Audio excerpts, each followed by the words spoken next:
opportunity to recognize some members of the Pottstown Fire Department and a member of our community for services rendered during this year so far in some selfless acts that have taken place. So with that, I will start out by asking Mr. Billy Hill, if he's present, to please come forward.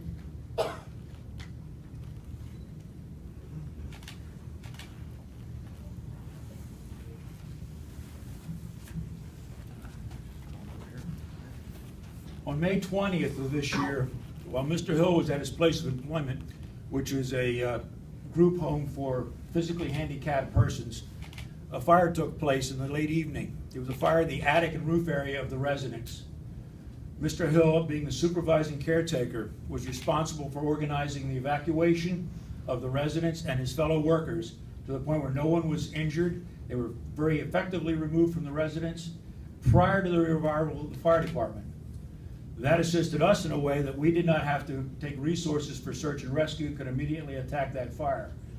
And everybody walked away very safe and very well taken care of. And for that, we're recognizing Mr. Hill with a Citizen Service Award. Sir? Thank you. Thank you for your efforts.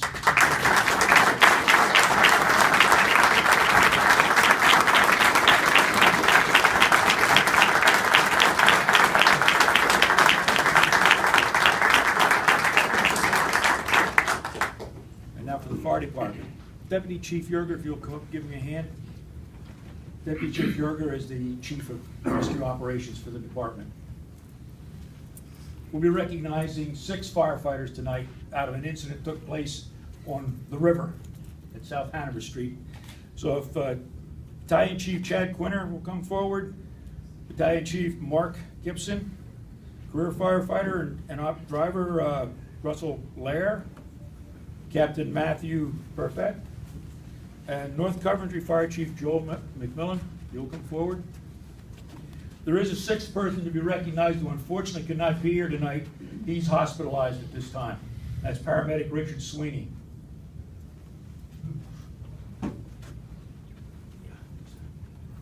As Chief Yerger hands out their awards, these gentlemen were all pivotal in the rescue of a bridge inspector that on June 9th of this year got stuck in the mud at the river up to his waist.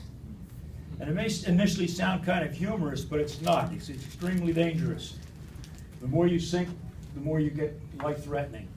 And getting someone out of the mud is not an easy task. If you don't do it properly, you can injure them more severely. There's the chance of hypothermia, even in the middle of the summer.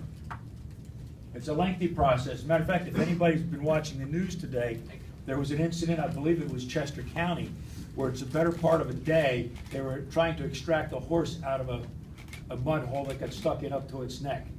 A whole day's operation. It's very tedious. They have to be careful not to get entrapped themselves and become part of the problem. And these gentlemen were pivotal people in controlling that scene and commanding that scene, successfully extricated that gentleman from the mud. And they're receiving exceptional duty awards for their efforts on that day.